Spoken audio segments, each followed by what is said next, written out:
I just had one question for you. I asked the other questions at the teleconference, but last year you had the boot, you had Bulldogs, boot, battle line, and bowl is your five Bs. I was wondering if you have anything for the 6 games coming up. Well, I'm still thinking about it. I'm trying to wait and present that possibly on Monday, but I'm trying to think of something unique, kind of put it in perspective for us like we did last year, but I don't yet, Trey, to answer your question. Who helped you come up with that last year? You were like, I know you got like some creative team people and stuff, people work in the recruiting department, put together a lot of interesting stuff too. Like who helped you with that? Well, to be perfectly honest, I was sitting in the back of Fountain's special teams meeting and it just popped in my head, to be honest with you. And it was right before the team meeting. So I just wrote it down and it caught on, I guess. But I didn't have anybody. I usually try to think of those things myself. And that way I'm bought in a little bit more to it. Thanks, Coach. Hutch. Sam, you mentioned on the teleconference this morning that last year you had 2 of the 3 practices were walkthroughs, and this year you're going with all 3 walkthroughs. Is last year kind of a normal what you would like to do during a walk or during an open day, or what's normal, and how does this year kind of compare to other years you've had? Normal to me would be walk 1 or 2, and then you go Monday, Tuesday. If you decide to walk 1, then you go a Monday practice, a Tuesday practice. Then at some point you're trying to scrimmage, your younger guys and things of that nature, which we did a year ago. We won't have enough. We've had some fingers, some hands, some different things, some concussions, some things of that nature where going into this bye week, if we did that, I'd be really concerned about not only our 1s and 2s, but our scout team getting us prepared for the rest of the year.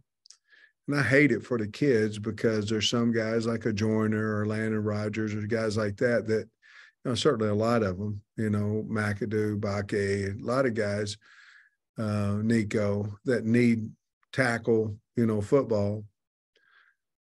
But we also need – those guys are most of them, a lot of them are 3 of them are in our 2 deep, and the other guys are very valuable for the scout team as well. So we did not decide to do that, but normally you would probably do a walk, a scrimmage with young ones, then a Monday practice, probably spiders, and then a Tuesday practice, probably in shells. But we elected not to do that last year too. Seemed to work, so we kind of wanted to go back. The only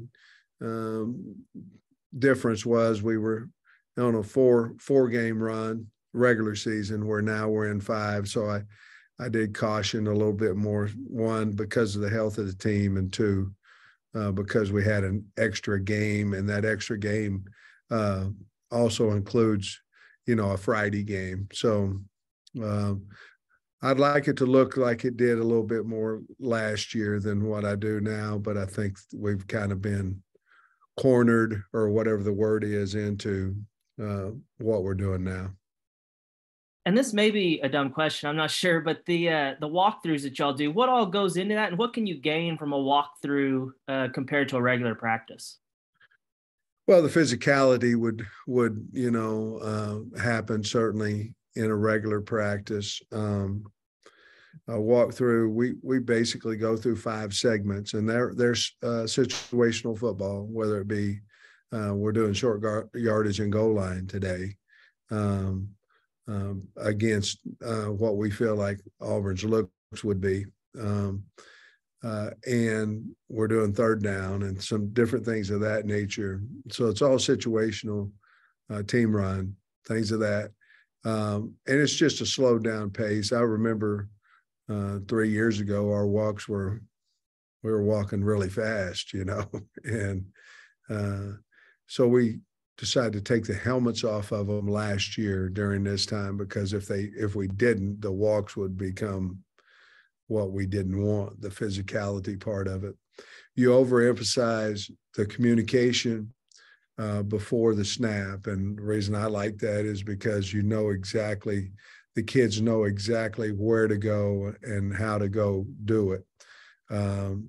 In a walk, you can kind of at times stumble into the right guy, if that makes sense. So we want to make sure our footwork's right at every position. We want to make sure that our communication pre-snap, that we know where we're going. We're trying to really amp up our mental game this week, and that includes extra film time for film on Auburn as well.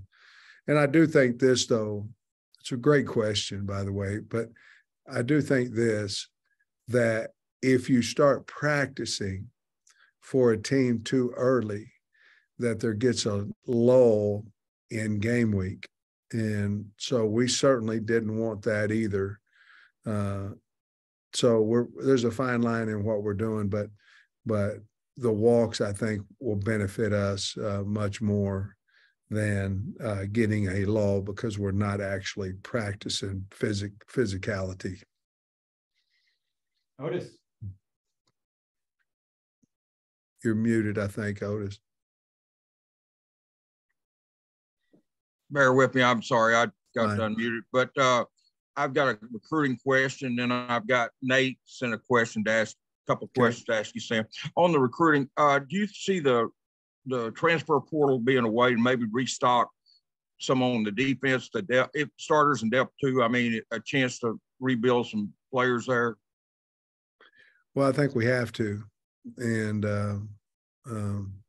certainly we're not through, obviously, with players leaving or anything of that nature as well too. I mean, we understand the portal's open and it will be open, and so we have to be ready for that. Actually, right before we got into this meeting with y'all, we were watching junior college players, things that, to me, I look at junior college the same as a portal transfer, somebody hopefully for immediate help. And so, yeah, to answer your question, we would certainly do that. And I think we'd be not very intelligent if we didn't. Sam, Nate wanted me to ask you about Malik's availability, Chavis, the cornerback, and if his return, how it might realign the secondary, and then also what do you expect from Auburn coming off a bye week as well as you guys are? Well, I think a little bit goes back with Hutch's question on how you practice. So let's take, for instance, Slusher probably couldn't practice if it weren't for walks. Chavis wouldn't be cleared yet unless it was for walks. Obviously, you're banking on that they'll be physically able to practice. And so you want to get them in the mental aspect of it, non-contact stuff. So that's another reason of why we're practicing the way that we are. Auburn, we obviously check what they're doing as well and things of that nature. I think they're doing, I don't know what they're doing practice-wise, but I think they're going maybe Tuesday, Wednesday, coming back on Sunday. I think they'll come back there. So it's just different philosophies there. But they're a very physical team. They're talented. I mean, they got a lot of talent. They can get to the passer.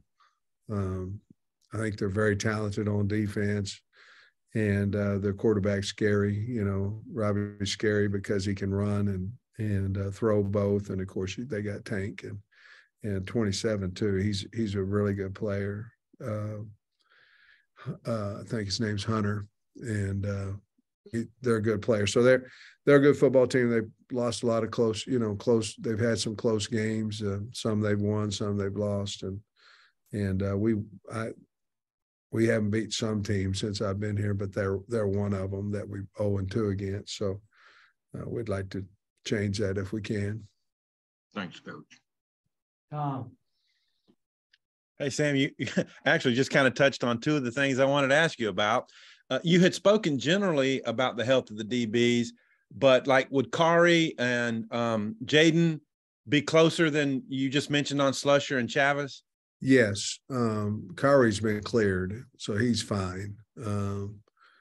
Jaden's probably not yet cleared it. Like, in other words, if we were practicing today, he'd probably be one of those guys in Indy, to kind of check and see how he feels, things of that nature. But I'll be honest with you guys, I expect every one of our guys back for the Auburn game, with the exception of Day and Cat, who obviously are out for the season, and Torian Carter. But I don't know if he's out for the season, but those guys, I expect everybody else to be back.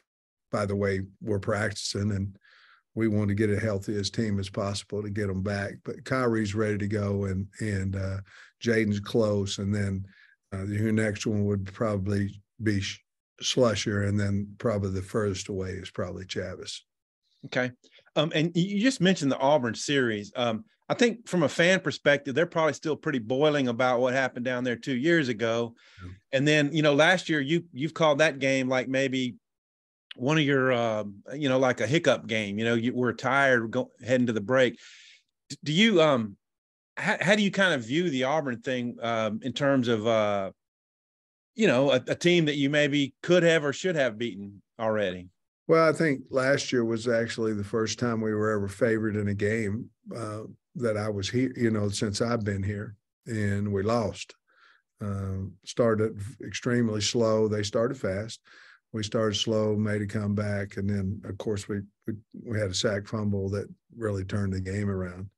And then, of course, the year before, it was kind of opposite. We came back on them, and then had the unfortunate situation there at the end. Obviously, Auburn's a proud program and things of that nature. They're a good football team, but we haven't beat them since we've been here, and certainly, that's a driving force as well for us, and we'll see what happens. Okay, and I just wanted to make sure I knew that had this down right. How many more days you practice this week, and what will the weekend? Yeah, today and tomorrow, and then we'll give the kids off Friday, Saturday, Sunday, and then we'll start a normal work week Monday. Thanks. Yeah, Coach, I don't think I saw Tykees Crawford and Marcus Henderson at the BYU game. Are they also dealing with injuries? Yeah, both of them were, but we expect both of them to be back. Again, another Hutch deal where they wouldn't be necessarily if we were practicing, physically practicing. But I expect both of them back. But both of them got injured last week on Wednesday. And also, I was wondering about Warren Thompson. I know he was dinged up a few weeks ago. He played a little bit this past weekend. Is he still dealing with something? No. We just had we had an issue there, and we that was just a discipline deal for a half, and he's ready to go now, and I thought he handled that situation great. He was excited on the sideline and all that, and then went in there. But he's healthy now and doing well.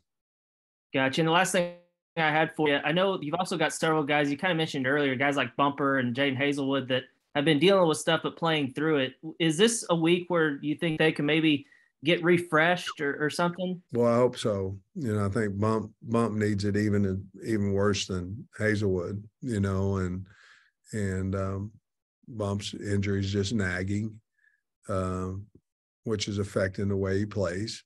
And hopefully we can get him back healthy. Hazelwood, same thing. He's dinged up a little bit, which you continually go week after week after week. Just doesn't get much better. And so we're certainly hoping that this week will help him as well. And I'll be honest with you, we're not going to throw KJ this week either. His shoulder's been sore, and he won't throw a ball this week. But that's fine. I mean, we'll get him back in Monday. He'll be ready to go.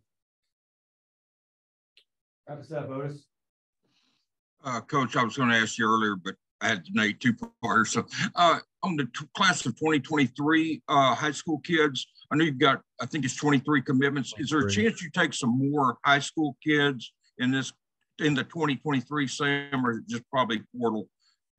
Well, we certainly could, you know, so I want to leave that open. Certainly could. To be honest with you, if we were going to take, there's a few out there that we would, okay. But if we were going to take somebody, let's say that could be here in January, right now, we would probably wait on the portal to see what goes on with that. Unless one of these 2 or 3 guys that we're recruiting said they wanted to come, and then we'd certainly take them. Thanks, Coach. All right, that wraps up. Thanks, Coach. Okay, guys. See you later. Have a good weekend.